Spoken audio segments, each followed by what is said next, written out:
Hello, you guys. Welcome back to the podcast. Okay, so I am really excited about this episode, and I'll be really curious what your guys' feedback are, because a couple weeks ago, I mentioned that the podcast energy was shifting, and one of the sessions that you guys really enjoyed were like Q&A. It's just like literally shooting the shit, talking about some of the things that I'm doing, thinking, perspectives, beliefs, all of it.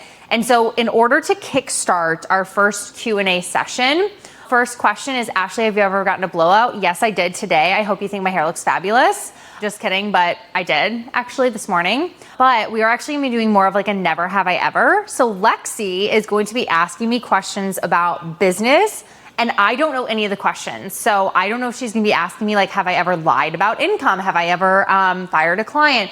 I genuinely have no idea what she's gonna ask me, but this is all kind of business, never have I ever. And per, I think, typical rules, is this the rules? I don't even know. You're supposed to like have 10 fingers up, and then every time you have done it, I guess you could like take a shot, but I'm not gonna be taking shots on a podcast. I will just be putting down a finger, and we will see how quickly we get to 10. So without further ado, Lexi, welcome. I'm so excited to have you. We'll see how this goes. I really have no idea what to expect. So I don't really get to also veto a question. This is not like Call Her Daddy, where like you can text someone to like get out of it. I'm just gonna answer it, and I'm gonna try to be as honest as I can. So wish me luck, wish me luck. Okay. I'm scared. First question. Never have I ever secretly created a new offer on the spot during a sales conversation.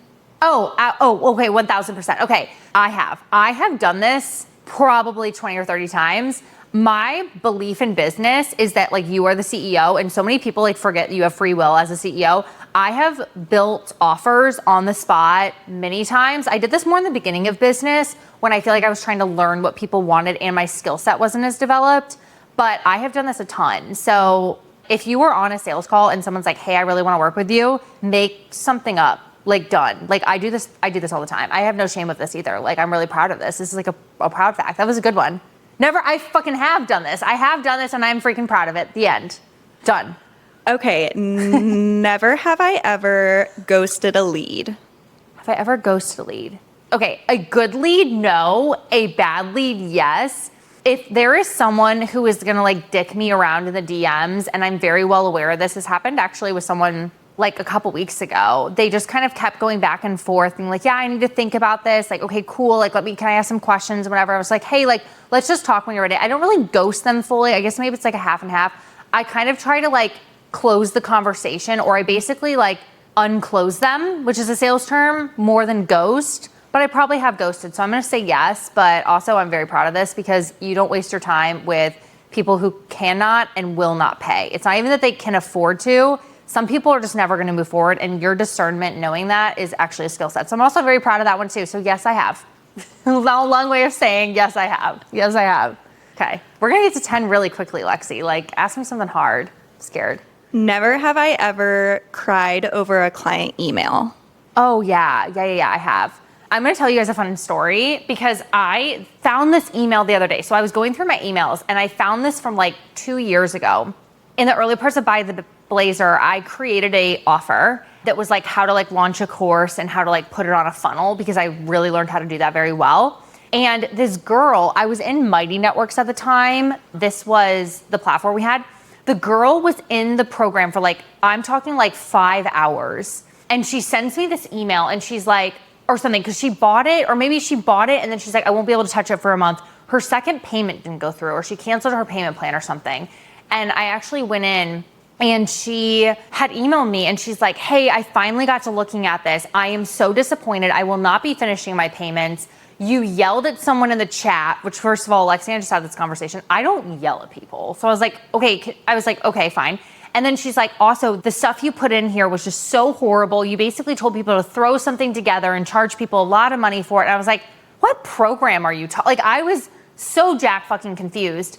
And I looked at the history. She hadn't looked at a single training. Like, you can see the training. So I'm like, could you send me the screenshot where I yelled? And she's like, oh, well, you deleted this. Kind of made something up, but I was so new in business. And when you're so new in business, you just don't think that there's like bad people out in the world. And I cried like a ton. I remember like at the time, I was just like, oh my God, she's gonna go on social media and tell everyone I'm a horrible person, or I'm a this or that. I've had a couple other like little situations too where I feel like I'm very much like, have these down. I've had other things where people have sent me things where I'm just like, this is not true, or this is not accurate, or I feel like my like character has been in questions. And looking back, I have the ability to say like, oh, that was just people who like were not good people.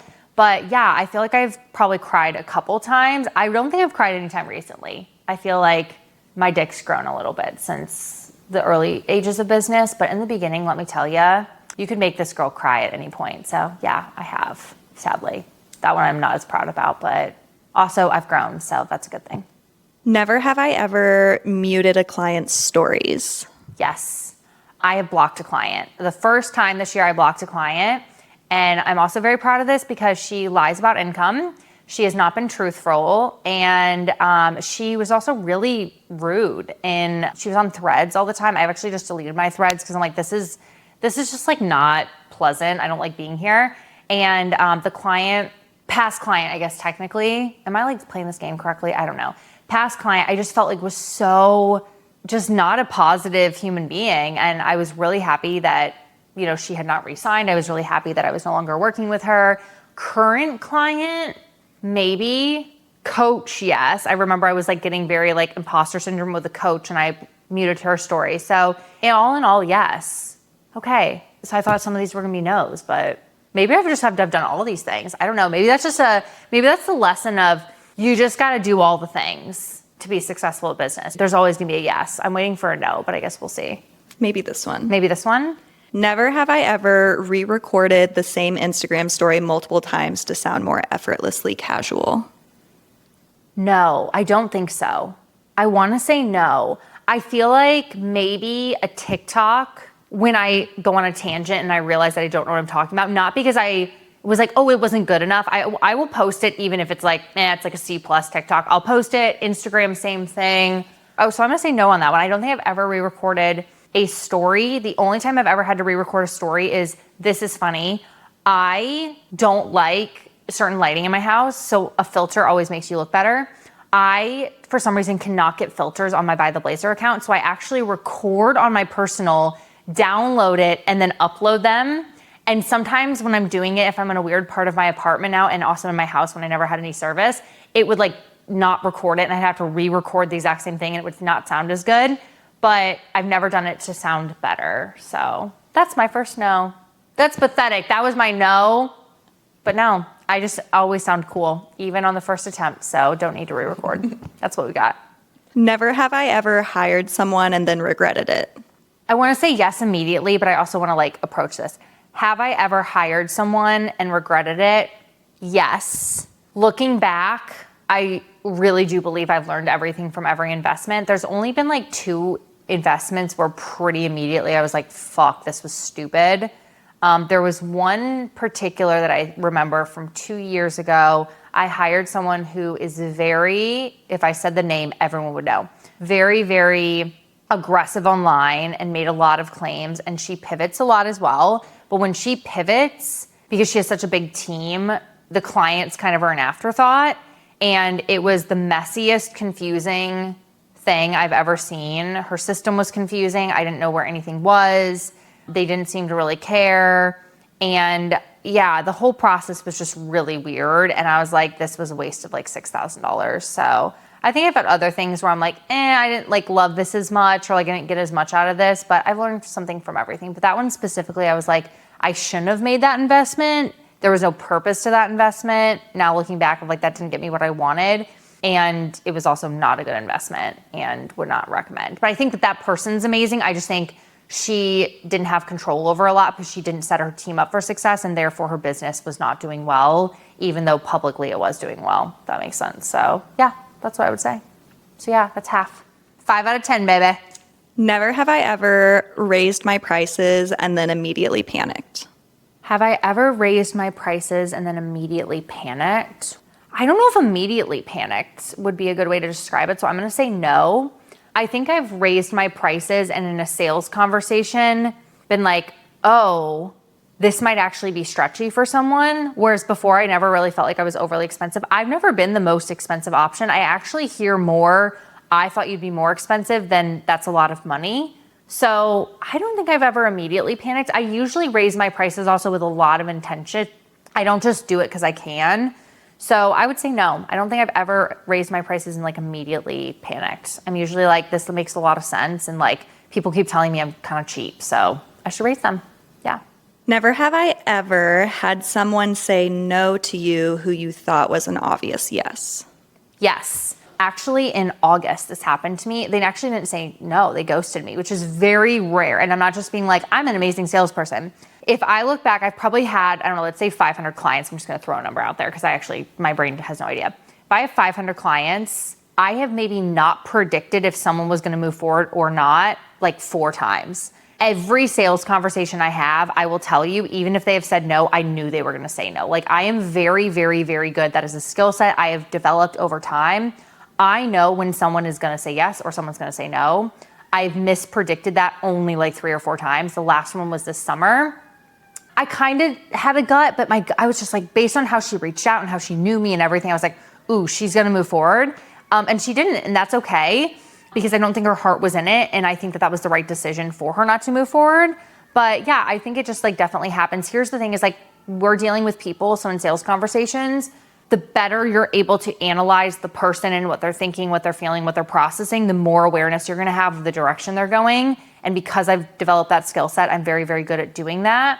But also like I'm human, they're human. And like, you can never be 100% accurate. Like it's just not part of the thing. So yes, I have, and it will definitely happen again, but everyone will come back around. I'll be prepared when they are. So look at it. Never have I ever led a call with no pants on. No pants? No, but I've led many calls with no undergarments on, mostly after a spray tan. So I don't know who goes to spray tan. First of all, this is a very important discussion.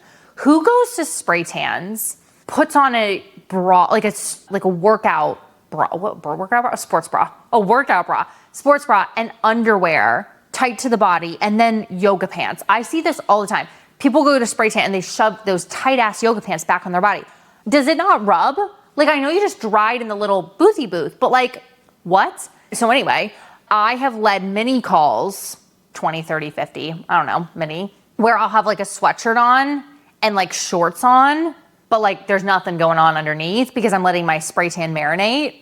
But I don't think I've ever led a call without pants on. Yeah, I don't think I've ever led a call without pants on. I feel like that's a no.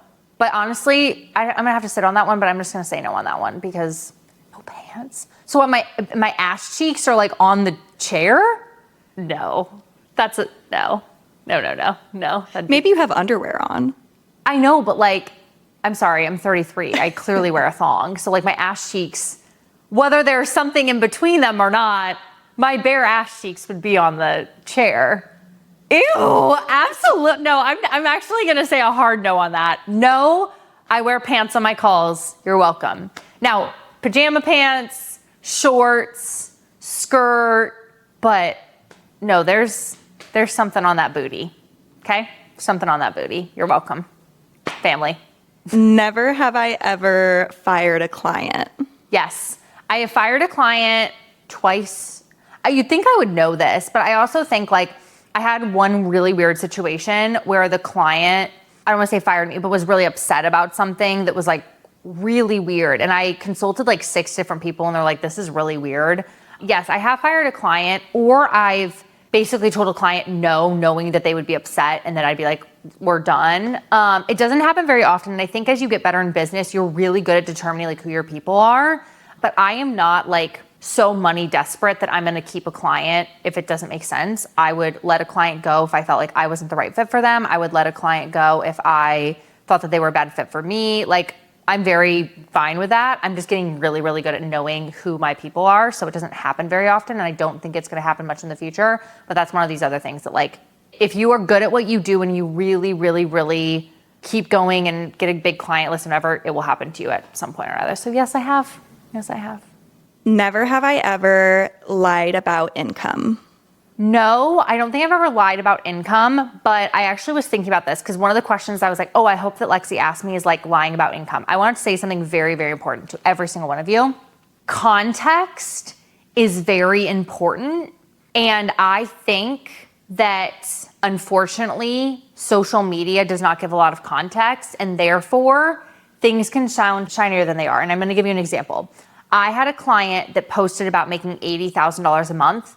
They spent $60,000 a month on ads.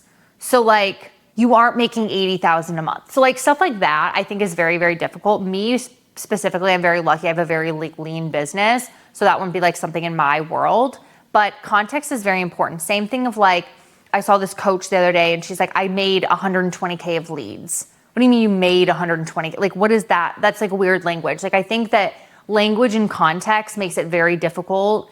And the best thing that I will say is discernment, because the money is not the important thing. It's like how the money is being made and like what else is going on with the money. Because with money, income comes expenses. With numbers, is it cash or is it sales? All those things are very, very important. But the other thing here is like, I don't think people hire me just for money. So therefore, I also give myself a lot of permission to be very transparent, because that's like not the most important thing about me. It's my skill set. It's the way I coach. It's the way I lead. So yeah, but discernment and context make this question very interesting in the online coaching space. That is for sure. Never have I ever launched something just to realize I hate it 2 weeks later. Lexi, have I ever launched something and then decided I hated it? Yes, I have. A few times. A few times. I launched a membership very quickly. I was like so bought it. I was like, this membership is going to change my life. Very quickly hated it. I've launched so many things. I've actually launched stuff and canceled it in like a week or two. Again, like no shame. If you've never launched something and hated it, you're not trying enough. Like I believe that to my core. Like you should put stuff out there. You should change your mind. You should pivot. You should do all that. Like that is how I've grown so quickly. So yes, I have launched a lot and pivoted. I've also I'm very, very good at when I do pivot, I just take care of my clients through all of it. So a lot of my clients have gotten a lot of like free upgrades to things, bonuses, free months. Like I really take care of my clients in the transition. I'm very, very good at transitioning people. I've done it now 50 different times, and I am not afraid to delete a program, even if I've put like my heart and soul in it. Or a business. I closed my first business after 2 years and I had done very well. There was nothing wrong with it. I was just like, I want to go all in on buy the blazer. So no shame, no harm, no foul, no nothing. Would do it over and over again. Never have I ever said I was taking a break from social media and then came back less than 24 hours later. No offense, but I am not Selena Gomez. She does this a lot, actually. I didn't notice this until like I saw it. She'd be like, I'm over social, and then like she'd be back like the next day, which good for you, Selena. You go, girl. No, I don't think I've ever said I was taking a break from social media. The only thing that I've done is twice I deleted all of my posts and like restarted of like new chapter, new era. I'm very like weird about like clean slate type thing. Have I ever taken a social media break? I don't think I have. Maybe just TikTok. You took some time off TikTok. But I didn't really announce it. Yeah. I more just was like, I just kind of disassociated from TikTok. I disassociated from TikTok, but I didn't announce it and I didn't make a big deal out of it. I just needed a break. So no, I have not. Never have I ever sold an offer before it was ready. Oh, always. Always make money in something before you build. The thing that I believe about offers is a lot of the offers are in your head. So if you know what's happening, you don't need to actually physically build it. It'd kind of be like an architect being like, I can't sell an apartment or a house. You know how they sell homes that are like in progress of being built? You know the direction it's going, but someone wants to secure their spot in it. I sell almost everything before I build it. So absolutely yes, and very proud of that as well, because I think that when you build first, you're assuming that you understand the consumer, and most of the time, especially if you're early in business, couple of first years in business or transitioning in your business, you don't know your consumer that well. So you should actually pre-sell, validate idea, and then finish the build. So yes, all the way. Okay, last question. So this decides. Oh my God, I have to say yes then. This decides if you win or lose. Oh my God, I have to win. Never have I ever said, I'm not checking Slack this weekend, and then checked it 47 times. I win. I don't know if I've checked it like a shit ton. I hate notifications. It actually has, truly, like this is not a cute answer. It has less to do with me being so like I have to respond to my clients, and actually more with the fact I have an empty inbox every day. My text messages, there will never be a number by it. Like, you know those people who you open their phone and they have like 8,000 emails? Could not be me. It's always at 0. My texts are at 0. So when I see the notification on Slack, I don't even want to respond. I just can't fucking have the notification there. It gives me anxiety. So yes, I do that sometimes, but more so because I'm like, I just have to get rid of this notification. I don't know if anyone else can relate to that, but like I am a notification girl. What I need to do is I need to just turn on do not disturb. But the answer is yes. Proud of it as well. Mm-hmm. Thanks for playing. Woohoo! You win. We did it. Oh my gosh. Okay, that was a lot. That was really interesting. I didn't think I was gonna be talking about my ass cheeks today, so that was probably the most interesting one to me. But I hope that you guys just enjoy this style of podcast, style of video. I just wanted to talk about things. These were questions that I did not have any awareness of, and I don't know, just kind of a fun little episode. So hope this was just like an enjoyment for your morning, and I will see you guys next week for something else.